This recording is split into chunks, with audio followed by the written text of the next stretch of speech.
ತಿಂದ್ರಿ ನಿಮ್ಮ ಮಲಬದ್ಧತೆ ಹೋಗ್ತದೆ ಅಂತ ಹೇಳ್ತದೆ. ಅಷ್ಟೊಂದು ಇದಾಗಿತ್ತು.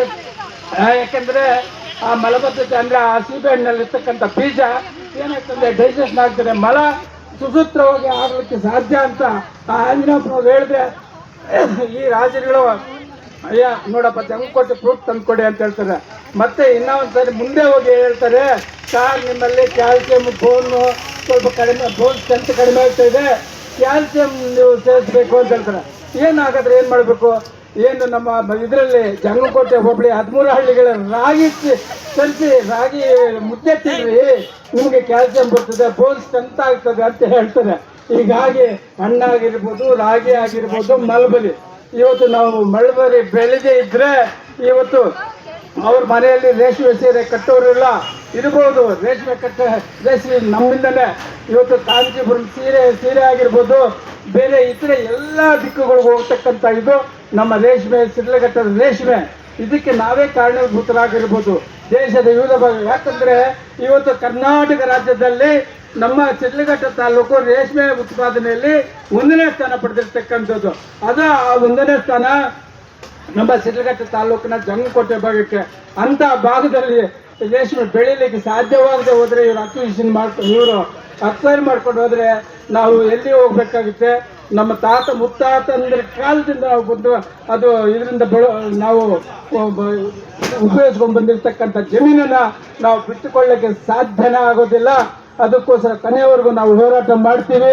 ಇವತ್ತಿನ ದಿವಸ ನೋಡಿ ಇಂಥ ರಾಜರುಗಳಿಂದ ಏನಾಗ್ತದೆ ಅಂದ್ರೆ, ಇವತ್ತು ಪಕ್ಕದ ಶ್ರೀಲಂಕಾದಲ್ಲಿ ಏನು ಗತಿ ಆಯಿತು, ಈ ತರ ಒಂದು ಇದನ್ನ ಇವರು ಪಾಲನೆ ಮಾಡೋದ್ರಿಂದ ಶ್ರೀಲಂಕಾದಲ್ಲಿ ಏನಾಯ್ತು, ನೇಪಾಳದಲ್ಲಿ ಏನಾಯ್ತು, ಪಾಕಿಸ್ತಾನದಲ್ಲೇ ಏನಾಯ್ತು, ಬಾಂಗ್ಲಾದೇಶದಲ್ಲೇ ಆಯ್ತು ಅಂತ ಒಂದು ಪರಿಸ್ಥಿತಿ. ನೀವು ಇದೇ ತರ ನೀವು ಆಡಳಿತ ನಡೆಸ್ಕೊಂಡು ಹೋಗ್ತಾ ಇದ್ರೆ ಈ ಭಾಗದಿಂದ ಪ್ರಾರಂಭ ಆಗಿ ನಮ್ಮ ಭಾರತದಲ್ಲೂ ಕೂಡ ಆಗ್ತದೆ ಅಂತ ಹೇಳಿ ನಾವು ಯಾವತ್ತಿಗೂ ನಾವು ಈ 13 ಹಳ್ಳಿಗಳ ಜಮೀನು ನಾವು ಬಿಟ್ಟುಕೊಡೋದಿಲ್ಲ.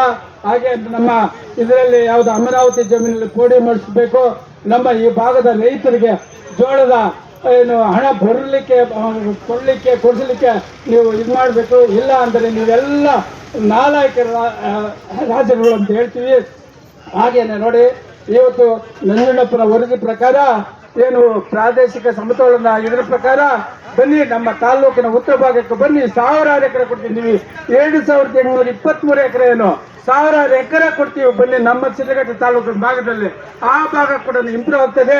ಅದೇ ರೀತಿಯಲ್ಲಿ ಈ ಭಾಗ ಯಾವ ರೀತಿ ಇಂಪ್ರೂವ್ ಆಗ್ತದೆ ಆ ಭಾಗಕ್ಕೂ ಕೂಡ ಇಂಪ್ರೂವ್ ಆಗ್ತದೆ. ಹಾಗಾಗಿ ನಾನು ನಿಮ್ಮಲ್ಲಿ ಬೇಡ್ಕೊಳ್ಳೋದಿಷ್ಟೇ, ಮನವಿ ಮಾಡ್ಕೊಳ್ಳೋದಿಷ್ಟೇ, ನೀವು ನಮ್ಮ ಭೂಮಿ ನಾವು ಬಿಡಲ್ಲ.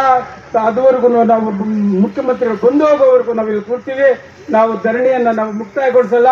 ಈ ಧರಣಿಯಲ್ಲಿ ದಿವಸ ನಾವು ಭಾಗವಹಿಸ್ತೀವಿ ಅಂತ ಹೇಳ್ತಾ, ಮತ್ತೆ ನಮಗೆ ಈ ಒಂದು ಅಮರಾವತಿ ಜಮೀನು ಮತ್ತೆ ಪೋಡಿ ಮಾಡಿಸೋದೊಂದು, ಮತ್ತೆ ದುಡ್ಡು ಕೊಡಿಸೋದೊಂದು, ಮತ್ತೆ ಈ ಜಮೀನುಗಳನ್ನ ಉಳಿಸಲೇಬೇಕು ಅಂತ ಹೇಳಿ ನನಗೆ ಮಾತನಾಡಲಿಕ್ಕೆ ಅವಕಾಶ ಕೊಟ್ಟಂತ ನಿಮ್ಮ ಎಲ್ಲರಿಗೂ ಉಳಿಸುತ್ತಾ ನನ್ನ ಮಾತನ್ನು ಮುಗಿಸುತ್ತೇನೆ. ಜೈ ಹಿಂದ್, ಜೈ ಕರ್ನಾಟಕ, ಜೈ ಕಿಸಾನ್.